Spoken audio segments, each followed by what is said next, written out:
continue. So let's start a new topic. Of course, as we said, they related, but it's a separate chapter, number 24. And the topic is opening packages. There are 4 separate prohibitions related to opening sealed containers on Yom Tov. As we said, always open everything, whatever you need before the Yom Tov. Okay, what is the problem? Almost every type of packaging used today is a subject to at least one of these prohibitions. 4 issues, right? The following pages will outline the relevant prohibitions and procedures to follow in opening packages on Yom Tov. So for sure, it is a problem. Try to open absolutely everything before the Yom Tov, and but of course, like people do forget. Something spilled, something was not fresh. Okay, you cannot predict everything, right? So we need to know the procedure. So right way to do before, but after the fact we must know. Okay, so part number 1, prohibition: cheating, Korea. So it's actually cheating from that chapter. Okay, Korea. It is of Melacha to tear the soft material from for a constructive purpose. Okay, so again,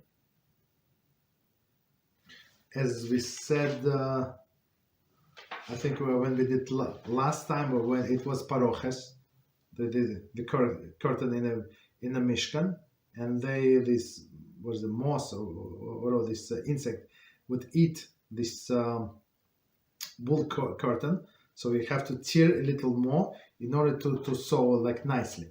So and it would be tearing for a constructive purpose of sewing after that. Okay, so that's av Melacha. So but it's a separate Melacha. It is av Melacha to tear any soft material for a constructive purpose. Thus, tearing cloth, leather, cardboard. So it's also paper, plastic, or any such material. So like pliable, basically soft material. So I mean, the cardboard sometimes it's not soft.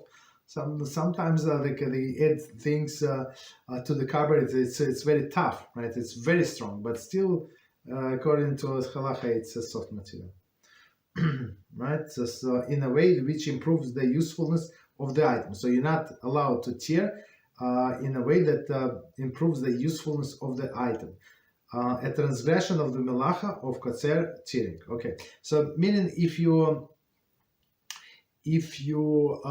tear in destructive fashion that does not add to the usefulness of the item, that's a different story. So, and that's what we discussed before. Somebody asked the question, and we said, for example, you have a bag of the cookie, not bag, the package of the cookie, the cardboard, right? So you do the L shape, meaning that you destroy this container for sure. Okay, so although tearing in destruction manner is not biblically forbidden, it is nonetheless a forbidden rabbinic decree. So meaning what? Rabbis knew our nature, that if they would allow us this, guess what, is going to bring us to the next step. Okay, to destructive fashion. So even destructive fashion is forbidden, but rabbinically, but in case of the need, that's when I say L shape, that's what we do, and then they throw out the packaging to show that for sure 100% destructive and only to acquire something that I need for Shabbos. Okay.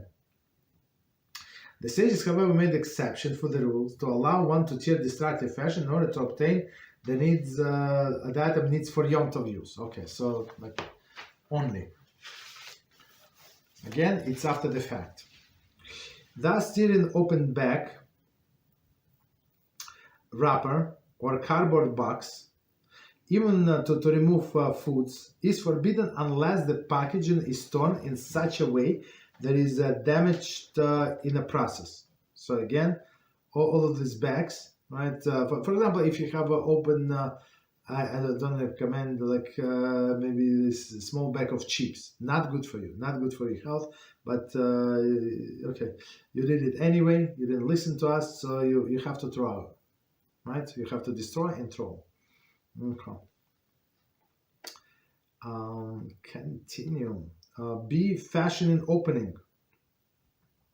Another relevant prohibition, which applies specifically to the metal cans, especially to the metal cans, but which applies especially to the metal cans, but also to the sealed bags and boxes, is Melacha of fashioning an opening, making an opening in a sealed container through which to remove the enclosed items violate this prohibition. So let's do it again, and we're going to explain. So it is not allowed to create opening there when there was no opening before, right? So we have this bag of chips, and even like you know there is glue shot. So you took scissors and you cut below this this part when it's sealed. No problem. That's the best way. That's the best way. And you destroying the package on one hand. On the other hand, you create opening. There was no opening before, or you want this can of tuna or something, right? That's for sure. It's a problem. Okay. I mean, we're going to discuss how we can do it, but for sure, remember that the person would violate this melacha, right? Or even this cardboard of cookies, right? You cut some even you like whatever you cut on top, so you created an opening. Okay, so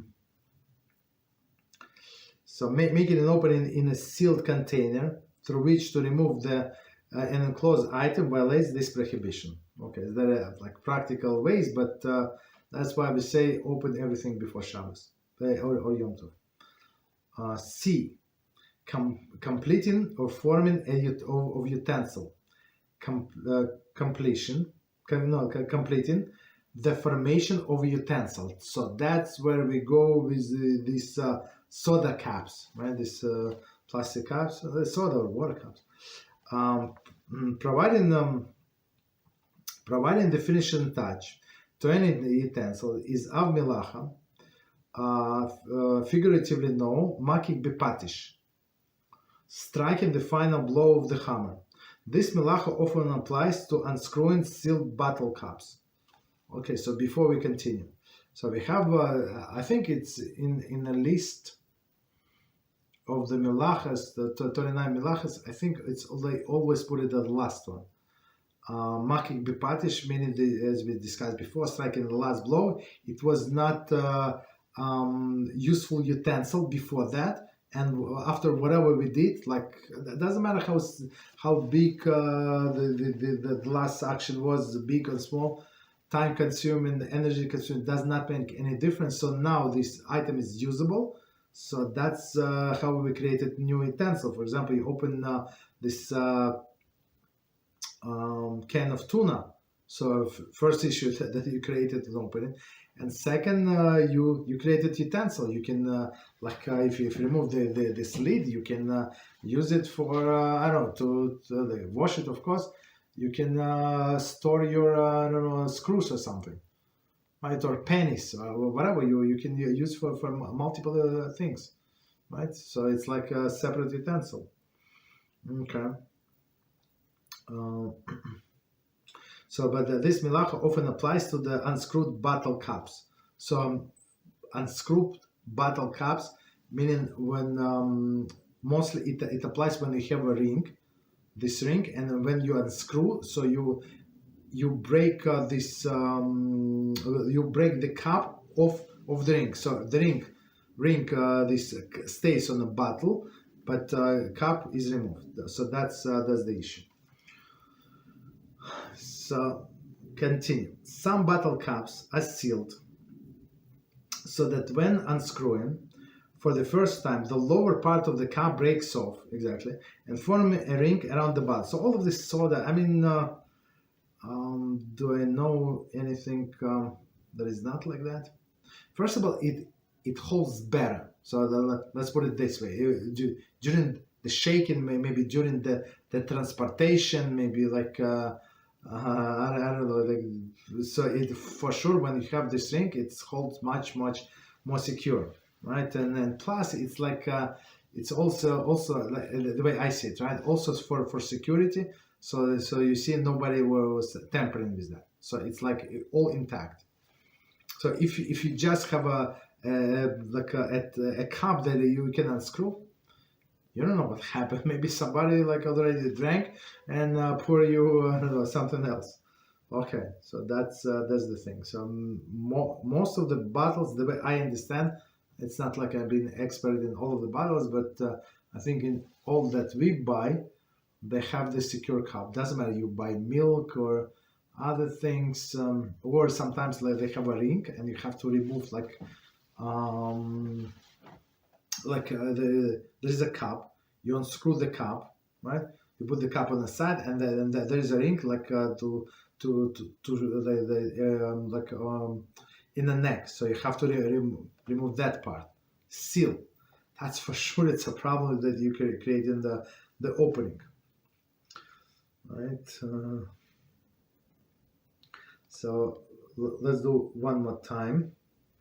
Actually, no, we said so. The issue is the cup. The ring stays on the bottle, and you remove the cup.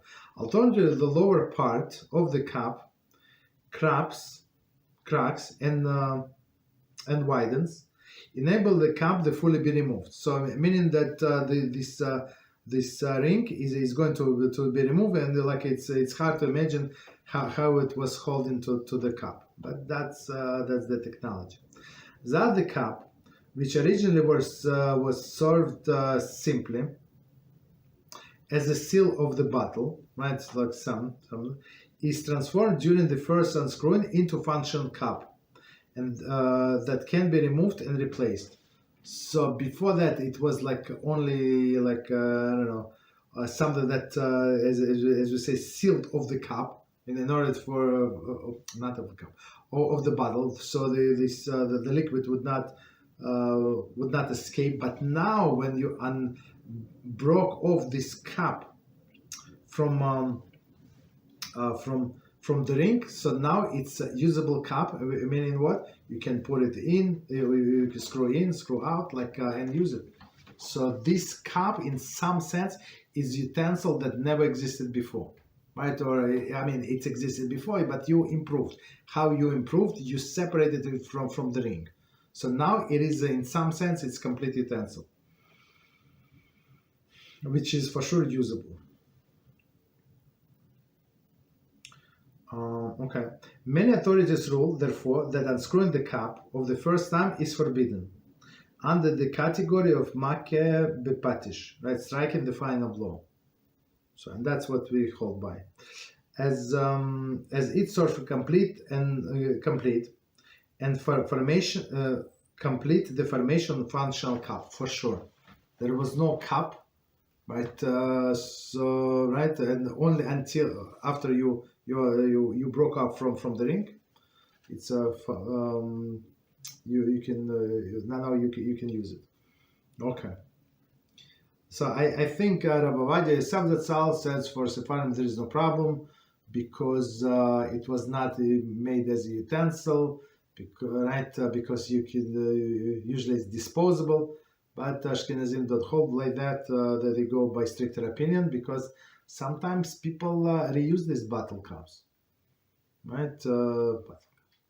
Not bottles, these bottles themselves. So if you go to Israel, some of them, like in kibbutzim, actually visited like some kibbutzim, bought some produce from them. And you have to be careful, of course. Not all of them are very, very religious, but of course you buy only with a stamp. Otherwise, you would need to separate all of these things, right, to yourself. But doesn't matter. So many of them, like they would grow things like around their houses in a public area. So they would take a cup from Pepsi, Coca-Cola, and they cut it in half, and they have flower pots or something. Like many of them. Very interesting. So for sure they use many of them. Continue. erasing, right? So that's the fourth issue.